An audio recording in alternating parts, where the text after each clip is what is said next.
உங்களுக்கு நிம்மதி உண்டாகுவதாக. தேவனுடைய இரக்கங்கள் அதிகமாவதாக. தேவன் என்ன சொல்கிறாங்கன்னா, சங்கீதம் 27:1, கர்த்தர் என் வெளிச்சமும் என் இரட்சிப்புமானவர், யாருக்கு பயப்படுவேன்? கர்த்தர் என் ஜீவனின் பலனானவர், யாருக்கு அஞ்சுவேன்? பயந்து பயந்து வாழ வேண்டியதுக்கு இருக்குது அப்படின்னு கவலைப்படுறீங்களா? எப்போ பார்த்தாலும் பயந்து பயந்து வாழ வேண்டியதாக இருக்குது. இதெல்லாம் என் வாழ்க்கையில் நடந்துடுமோ? பயத்திலேயே என் வாழ்க்கை போயிடுது. பாதி வாழ்க்கை என் பயத்திலேயே போயிடுதுங்க. மனசு ஃபுல்லாக எதிர்காலத்தை குறித்து பயங்கள் இருக்குதுல்ல. கவலைப்படாதீங்க, தேவன் உங்களுக்கு வெளிச்சமாக இருப்பார். உங்கள் எதிர்காலத்தில் கூட இயேசு தெய்வமாக தான் இருப்பார். இப்போ எப்படி பார்த்துக்கிறாரோ அன்னைக்கும் அப்படி தான் பார்த்துப்பார். அதனால் பயப்படாதீங்க, எதிர்காலத்தை குறித்து பயப்படாதீங்க. நீங்கள் கலங்க வேண்டாம். இயேசு கிறிஸ்து நேற்றும் இன்றும் என்றும் மாறாதவராக இருக்கிறார். அவர் மாற மாட்டாருங்க. இன்றைக்கி இருக்கிற இயேசு நாளைக்கும் அப்படியே தான் இருப்பார். உங்கள் எதிர்காலத்துலேயும் அப்படியே தான் இருப்பார். உங்களை நல்லா பார்த்துப்பார். அதனால் பயப்படாதீங்க. எப்பொழுதும் உங்களுக்காக நிற்பாருங்க. நீங்கள் இருளில் நிற்கிறீங்களா?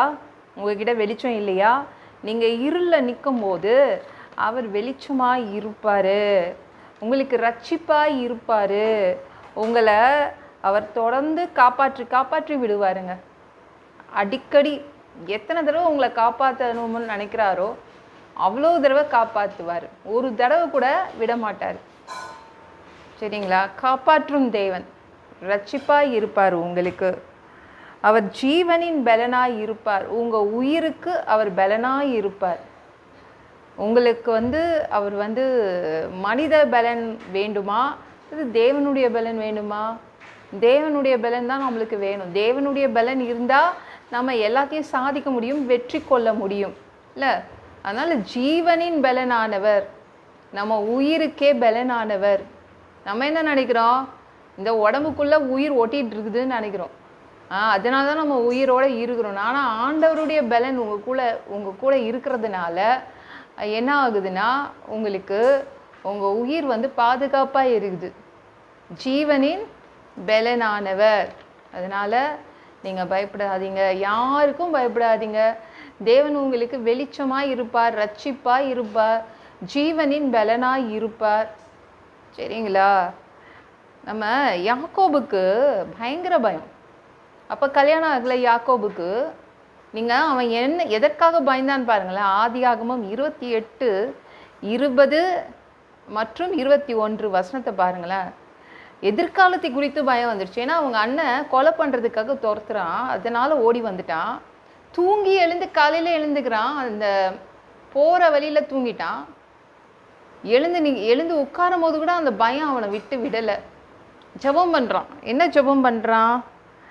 நீங்கள் என்னோடு இருக்கணும், நான் போகிற வழியில் நீங்கள் என்னை காப்பாற்றணும், சாப்பாடு எனக்கு கொடுக்கணும், உண்ண ஆகாரம் கொடுக்கணும், நல்ல ட்ரெஸ்ஸு கொடுக்கணும், திரும்ப எங்கள் அம்மா அப்பாவை நான் பார்க்கணும். ஐயோ, நான் எங்கள் அம்மா அப்பாவை பார்க்காம போயிடுவேனோ. ஏன்னா அங்கேருந்து கிளம்புறான், ஓடுறான். அவங்க அண்ணனுக்கு பயந்து அவங்க மாமா வீட்டுக்கு போகிறான். அதனால் அந்த ஜபத்தில் திரும்பவும் நான் எங்கள் அம்மா அப்பா வீட்டுக்கே வந்துடணும். ஏன்னா அவனுக்கு அவங்க அம்மா ரொம்ப பிடிக்கும். நான் வந்துடணும் தேவனே அப்படின்னு ஜெபம் பண்ணுறான். பயம், மனசு ஃபுல்லாக பயம். ஆனால் தேவன் அவனுடைய எதிர்காலத்தை ஆசீர்வதித்தார். நல்ல சாப்பாடு கொடுத்தார், நல்ல ட்ரெஸ்ஸு கொடுத்தாரு. அண்ணனும் தம்பியும் ஒற்றுமையாக ஆகிறதுக்கு அவர் உதவி செய்தார்.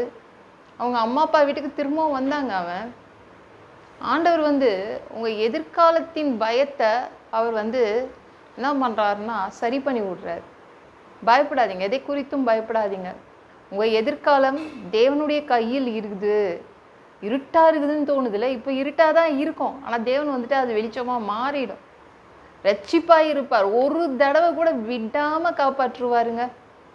எத்தனை தடவை உங்களை காப்பாற்றணும்னு நினைக்கிறீங்களோ அந்த டைம்லாம் அவர் காப்பாற்றுவாருங்க. உங்கள் உயிர் அவர் உங்கள் உயிரை பத்திரமா பார்த்துப்பார். அவர் பலனாக இருப்பார். இந்த வீடியோ பிடிச்சிருந்துச்சுன்னா மற்றவங்களுக்கும் ஷேர் பண்ண மறக்காதீங்க. கர்த்தர் தாமே உங்களை ஆசீர்வதிப்பாராக. ஜெபம் பண்ணலாமா? அன்பு பிதாவே, உங்கள் பிள்ளைங்க உங்கள் பாதத்தில் வந்திருக்காங்கப்பா. சாமி இரக்கம் செய்யுங்க, இறங்குங்க. அப்பா, உங்கள் பிள்ளைங்க எதிர்காலத்தை குறித்து நாளைக்கு என்ன நடக்க போகுது அப்படின்னு ஒரு பயத்தில் உட்காந்துட்ருக்காங்க. நீங்கள் அவங்க இருட்டில் இருக்கும்போது வெளிச்சத்தை கொண்டு வந்துடுவீங்க. உங்கள் பிள்ளைங்களை எத்தனை தடவை கூட காப்பாற்றுவீங்க. ஒரு தடவை கூட விட்டதே கிடையாது. நீங்கள் ஒரு தடவை கூட காப்பாற்றாமல் விட மாட்டீங்க. நீங்கள் அப்பேற்பட்ட தேவன். கரெக்டாக காப்பாற்றிடுவீங்க உங்கள் பிள்ளைங்களை.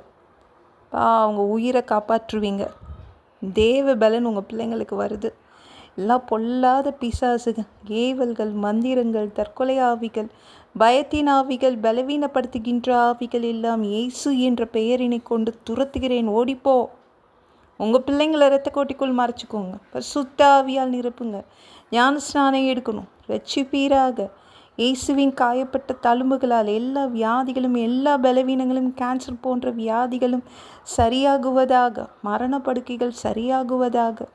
பரம்பரை வியாதிகள் சரியாகுவதாக. ஒரு மனிதனாக பிறந்தா ஜீவ புஸ்தகத்தில் பேர் இருக்கணும்பா. அப்படி இல்லைன்னா அந்த மனுஷனை பிடிச்சி நரகத்தில் தள்ளிடுவீங்க. தீ எரிகிற இடத்துல எப்படி போய் வாழ்கிறதுப்பா? அடித்து உதச்சி திருத்தி எங்களை பரலோகத்துக்கே அனுப்பிடுங்க. கழுவப்படாத பாவங்கள் எங்ககிட்ட இருந்துச்சுன்னா உங்கள் திரு ரத்தம் கொண்டு கழுவி எங்களை பரலோகத்துக்கே அனுப்பிடுவீங்க. எந்த ஒரு இமை பொழுதுப்பா நீங்கள் வருவீங்க. நீ இயேசுவை வணங்கி காத்துட்ருக்கோம். பரிசுத்தமாக வாழ்ந்து காத்துட்ருக்கோம். அந்த ஒரு இமை பொழுதில் உங்களுக்கு ஒப்பான உடம்பு எங்களுக்கு கொடுக்கப்படும். அதை பெற்றுக்கொண்டு மதியவானத்தில் உங்களை சந்திக்க வருவோம். அந்த தருணத்தை இழந்துடக்கூடாது. ஒரு மனுஷனால் பரிசுத்தமாக வாழ்கிறது கூடாத விஷயம். அதற்கும் உங்கள் உதவி கேட்டு வந்து நிற்கிறோம். 7 வருடம் அந்த கிறிஸ்து ஆட்சியில் விட்டுட்டு போயிடாதீங்க. பிசாசு நடத்தும் ஆட்சியில் விட்டுட்டு போயிடாதீங்க. 1000 வருடம் இந்த பூமியை ஆட்சி செய்வதற்காக வருவீங்க. அந்த பொற்காலத்தை பார்க்க ஆசைப்படுறோம். எல்லாவற்றையும் ஒப்பு கொடுக்குறேன். இயேசுவின் மூலம் ஜெபம் கேளும் பிதாவே. ஆமென். நாளைக்கு பார்க்கலாம்.